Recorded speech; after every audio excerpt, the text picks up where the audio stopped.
tšeki seda valu. Eesti rahva kannatused on üks lõputu jada, juba jääajal oli vaja räigelt kannatada. Meie valulevi kõrge on kui Munamäe tipp, õnneks on, muidu kõik see oleks liiga hull trip. Kui kaalimeteoriit meil tõmbas kõrvade üle naha ja kukkus mitte Jaapanis, vaid Saaremaale maha, siis hävimisest pääsemist ei olnud kuskilt loota, sest Kalevipoja jalad olid maha saetud oota.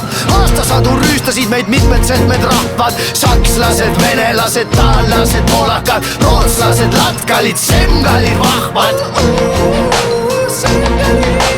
Teisel aastatuhandel tundus kõik algab hästi, aga võta näpust hoopis taara tappa kästi. Järgne 700 aastat lakkamatut orjust, sõjakatk ja nälg ja mitusada tuhat korjust. Nälja vahel katk ja katku vahel nälg ja vahete vahel nälga ette valmistav nälg. Kuna eestlastel on kannatusi umbes lilla miljon ja Märt mu kõrval ausalt öeldes üsna võitlalt hilju, siis hüppan üle natukene uuemasse aega, et seegi aeg on pehmelt öeldes üsna musta laega. Pärisorjus kadus 1816, kuid vabaks tegelt muidugi saanud keegi meist. Mõisaorjus, aganane leib ja kupp ja peks, ära palun lihtsalt veidi aega unda, eks.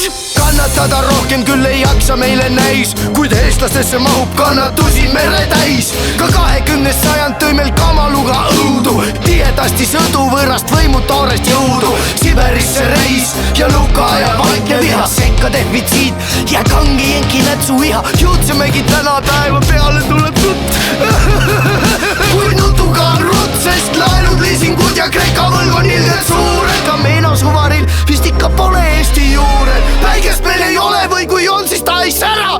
Kes küll kõike seda aitaks kannatada ära?